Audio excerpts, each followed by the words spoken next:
Jangan lupa subscribe YouTube channel Metro TV News dan jangan lupa nyalakan notifikasinya.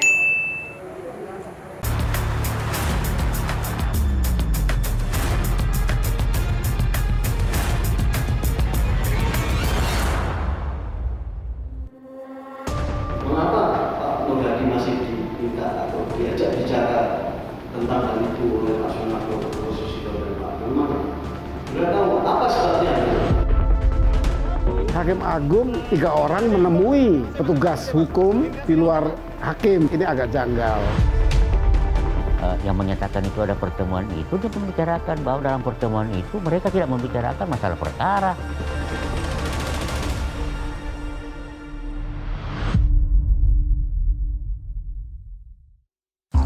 Menyatakan terdakwa 1 Nur Hadi dan terdakwa 2 Reski Herbiono telah terbukti secara sah dan meyakinkan bersalah melakukan tindak pidana korupsi secara bersama-sama dan beberapa kali secara terus-menerus sebagai perbuatan yang dilanjutkan. Inilah saat pembacaan vonis putusan kasus gratifikasi dan suap yang melibatkan Nur Hadi, mantan Sekretaris Mahkamah Agung Republik Indonesia.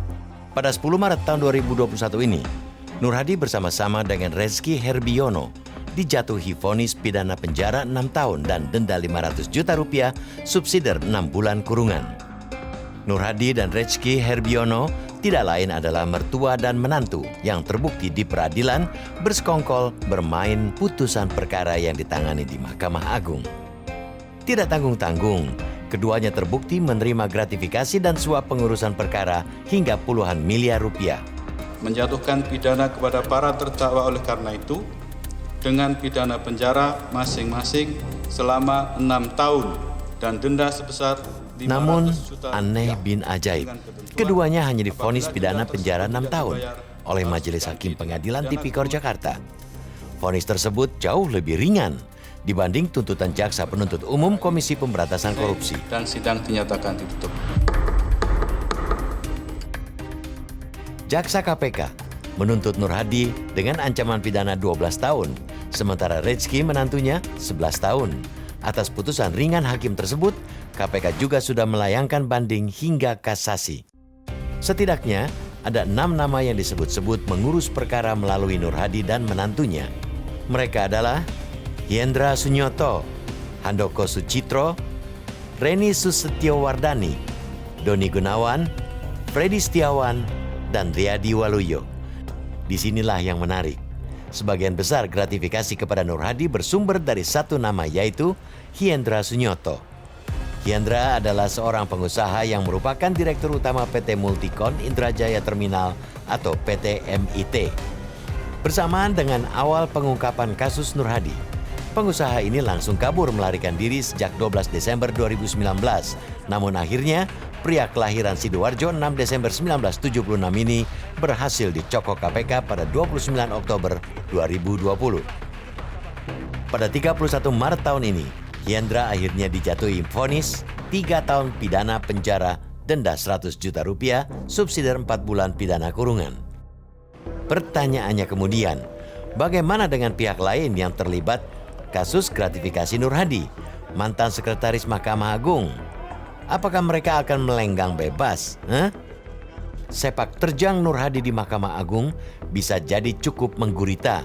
Terbukti di persidangan di sepanjang karirnya menduduki jabatan Sekretaris MA sejak 2011 hingga 2016, ketahuan mengurus sedikitnya 6 perkara. Dalam kasus gratifikasi ini yang paling kentara adalah terkait sosok pengusaha Hendra Sunyoto. Hendra Sunyoto memang bolak-balik berperkara. Direktur Utama PT MIT ini menghadapi beragam gugatan. Di antaranya saling gugat dengan PT Kawasan Berikat Nusantara atau KBN dan Azhar Umar, salah satu pemegang saham PT MIT. Seteru bisnis antara PT KBN dan PT MIT milik Hendra Sunyoto memang sudah berlangsung lama. Tahun 2010, KBN menggugat MIT terkait dengan perjanjian sewa depo kontainer seluas 57.000 dan 26.000 meter persegi di wilayah Marunda Cilincing, Jakarta Utara. Gugatan perdata itu dikabulkan oleh Hakim Pengadilan Negeri Jakarta Utara. Sejak saat itulah, Hendra Sunyoto bergerilya melakukan berbagai cara demi menghindari putusan kasasi membayar ganti rugi sebesar 6,8 miliar rupiah kepada PT KBN. Jadi pada intinya isi penetapan itu nomor 16/S 2014 PN Jakarta Utara itu intinya menangguhkan pelaksanaan eksekusi yang dimohonkan oleh PT KBN tersebut. Alasannya dua, karena ada permohonan PK dan juga ada gugatan baru perkara nomor 385 tahun 2014. Tidak hanya itu, Hendra juga menghadapi gugatan perdata dari Azhar Umar, kongsi bisnisnya di PT MIT. Lantaran itulah, Hendra mendekati Nur Hadi dan Rezky dan akhirnya mengalir gratifikasi senilai total 45,7 miliar rupiah yang diberikan secara bertahap sejak Mei 2016 hingga Februari 2016. Namun lancung belaka, meski kasusnya sudah diurus oleh Nur Hadi dan menantunya, namun dalam proses peninjauan kembali, PT MIT kalah melawan PT KBN. PT MIT lantas mengajukan banding terhadap putusan PK tersebut dan hasilnya pada tahun 2016 PT MIT akhirnya dimenangkan. Kita semua pasti tahu lah kalau hubungan sama hakim pasti lebih mudah kan Pak Nur Hadi. Kita tidak tahu apakah bisa apa tidak, gitu ya. Kita nggak tahu. Bapak kenal juga sama Pak Nur Hadi lagi? Ya saya kan kalau saya lawyer ya saya kenal nama doang. Kenal namanya saja lah, bahwa ini sekretaris Mahkamah Agung. Dengar juga bahwa ini banyak yang minta bantuan, ya kita nggak kenal, gimana kita minta?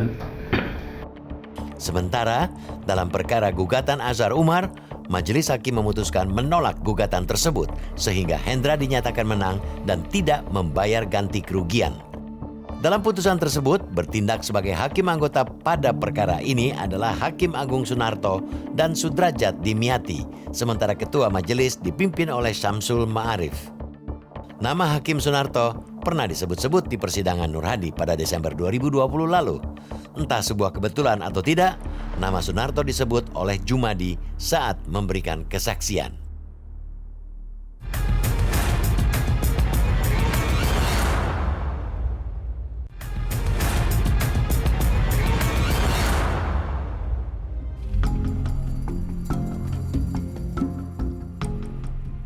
Kepingan fakta persidangan kasus Nur Hadi memang pernah menyebut nama Sunarto.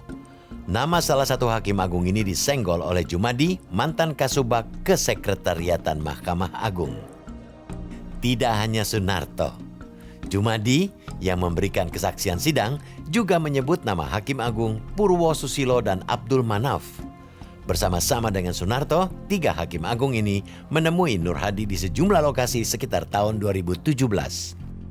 PP nomor 20 tanggal 29 Juni 2020. Adapun seingat saya pertemuan tersebut terjadi di apartemen distrik 8 Senopati Jakarta Selatan dan saya ikut serta hadir dalam pertemuan tersebut dan saya mengantar tamu-tamu dari Polri sebagaimana permintaan. Saudara itu hadir dalam pertemuan itu. Apa yang dibicarakan? Yang dibicarakan hanya perkembangan kantor, misalnya yang saya ingat saja.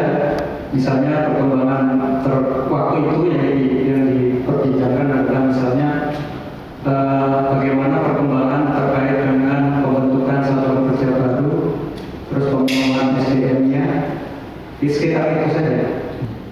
Mengapa Pak Nur Hadi masih diminta atau diajak bicara tentang hal itu oleh Pak Sunarto, posisi dan Pak Umar?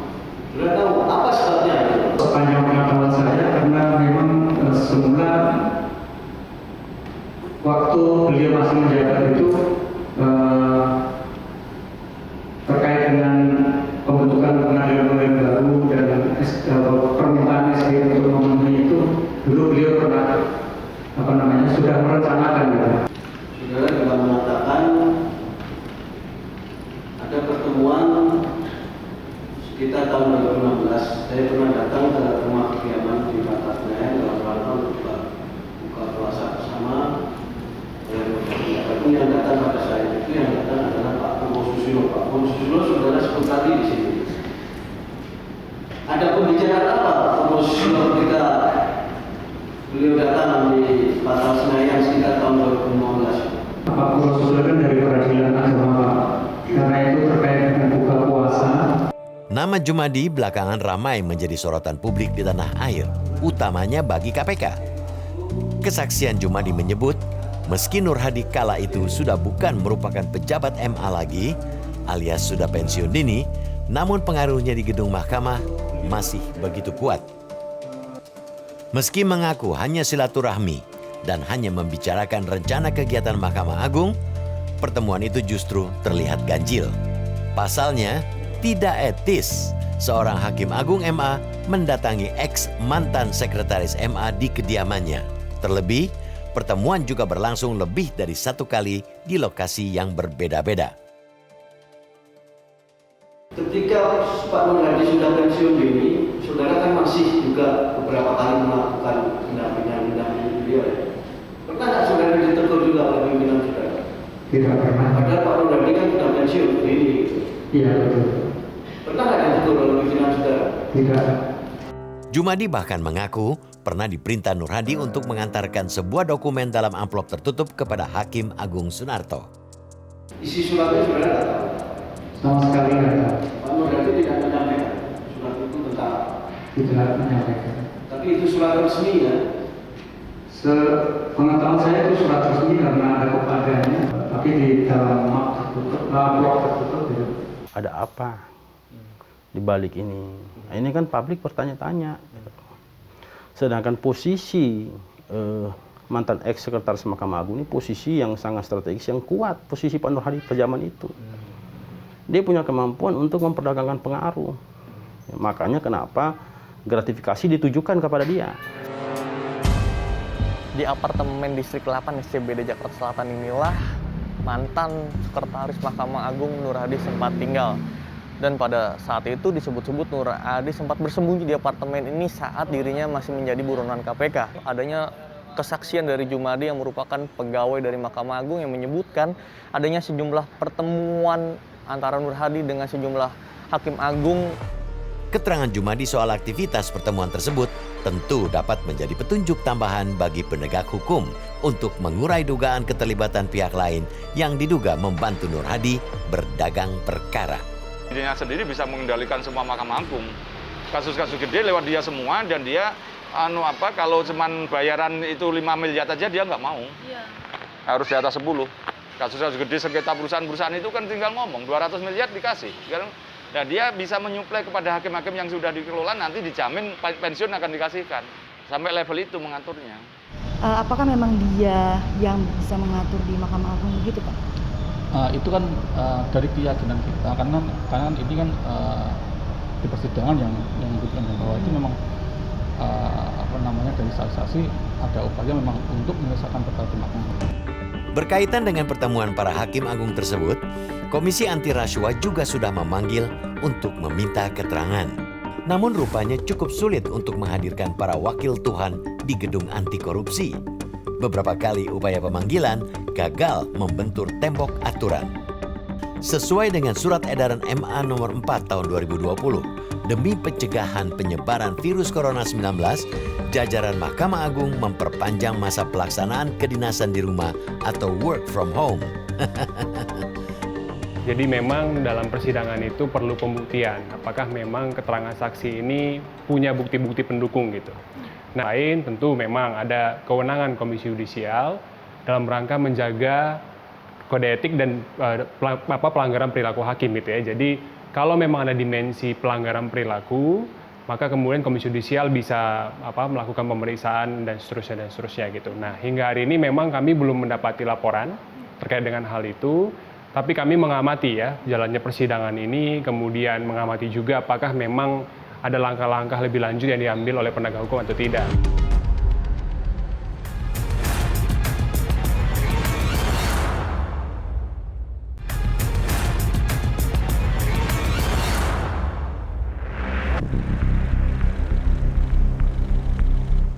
Nur Hadi juga didakwa menerima gratifikasi sebesar 37 miliar rupiah lebih dari beberapa pihak yang memiliki perkara di lingkungan peradilan baik di tingkat pertama, banding, kasasi, hingga peninjauan kembali.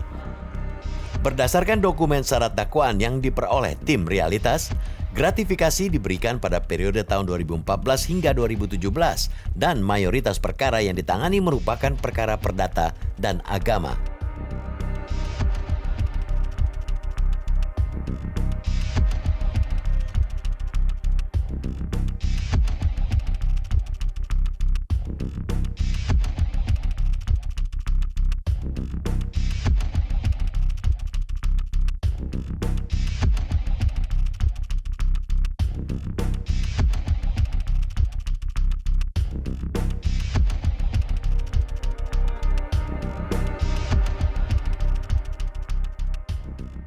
Dari proses persidangan itu bisa kita lihat bagaimana dia mengatur perkara di Surabaya, perkara di Jakarta, sengketa-sengketa perusahaan-perusahaan besar itu, dan bagaimana dia posisinya bisa membuat seakan-akan itu hukum itu bisa dia tanda kutip loh ya, dia yang bisa menyekenariokan siapa yang menang, dia siapa yang kalah.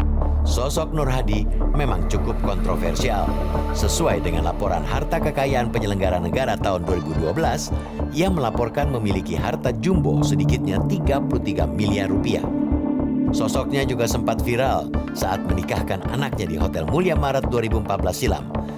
Tidak tanggung-tanggung, Nur Hadi memberikan souvenir iPod Shuffle 2 GB kepada seluruh tamu undangan yang datang. Saud Situmorang, Komisioner KPK periode 2015-2019 menyebut konstruksi kasus Nur Hadi tergolong unik. Personality yang bersangkutan maupun apa yang dilakukan oleh yang bersangkutan selama karirnya gitu, mulai dari awal, itu kalau dipelajari memang kan rangkaian itu sangat unik yang bersangkutan itu. Banyak sekali cerita-cerita ya. Tapi kan KPK nggak bisa dipengaruhi oleh cerita-cerita seperti itu. Kita kekuatan buktinya gitu. Saya kan waktu itu sampai dibilang orang tuh ibaratnya belut pakai oli itu orang itu kan selalu begitu. Di sini menggambarkan yang bersangkutan. Iya Mas. Iya, itu siapa itu? Saya pernah nggak tahu. Tapi orang kan begitulah framing terhadap yang bersangkutan itu sudah sedemikian harus dilakukan penindakan. Permainan perkara di Mahkamah Agung patut diduga tidak akan bisa berjalan sendirian. Bisa dibilang praktiknya akan melibatkan pihak-pihak lain. Itu sebabnya tidak aneh muncul dugaan keterlibatan sejumlah hakim agung dalam memuluskan langkah Nur Hadi. Tidak ada yang berdiri sendiri di dalam sistem korupsi, itu nggak ada. Korupsi itu pasti berkelompok. Jadi menjadi aneh sebenarnya kalau ada kita tidak pernah mendalami terlebih lanjut kasus-kasus besar itu. Apalagi kalau sampai sekian lama ya, itu udah sekian lama itu. Mulai tahun 2000 berapa, 2011 sampai 2019 itu kan hampir 10 tahun lebih gitu. Senada dengan itu, mantan Hakim Agung Gayus Lumbun menyebut ada praktik yang tidak wajar dalam kumparan kasus Nur Hadi. Nur Hadi hampir tidak mungkin bermain sendirian, terlebih ia bukan hakim yang memegang perkara-perkara tersebut. Kejanggalannya adalah Hakim Agung 3 orang menemui seorang petugas hukum di luar hakim ya, ini agak janggal walaupun dia ketua pimpinan dari sekretaris atau sekretariat peradilan. Di sana satunya ada kelompok dari sekretariat atau sekretaris peradilan. Nah, itu tentu agak tidak wajar karena biasanya ya yang menemui yang bersangkutan kepada hakim agungnya.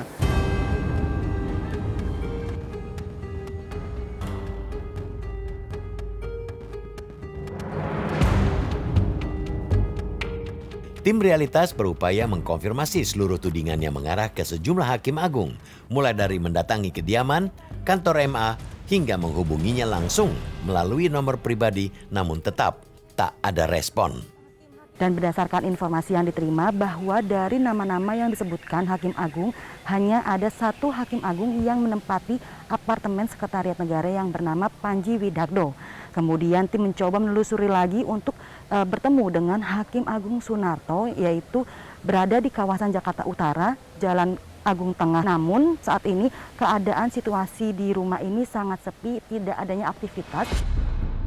Namun, isu miring terkait dugaan keterlibatan sejumlah hakim agung mengutak-atik perkara bersama Nur Hadi ditepis oleh juru bicara Mahkamah Agung.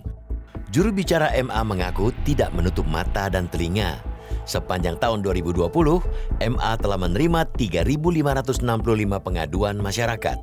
Dari pengaduan tersebut, sebanyak 162 orang aparatur peradilan sudah dijatuhi hukuman disiplin. Sepanjang pertemuan itu dilakukan secara wajar, secara biasa saja, bukan membicarakan masalah perkara yang neko-neko, yang mau itu ya wajar-wajar saja, tidak ada yang salah. Beda kalau dia ngurus-ngurus perkara jadi ini ya itu lain masalahnya. Yang menyatakan itu ada pertemuan itu, dia membicarakan bahwa dalam pertemuan itu mereka tidak membicarakan masalah perkara. Kita tidak bisa menutup mata. Godaan fulus dari bawah meja bisa saja mengaburkan siapa saja, tidak terkecuali para hakim agung yang katanya adalah wakil Tuhan di setiap perkara. Mahkamah Agung harus bisa membuktikan kalau institusi agungnya tidak ada lagi dan tidak lagi memberi ruang bagi oknum-oknum hakim yang berdagang perkara. Metro TV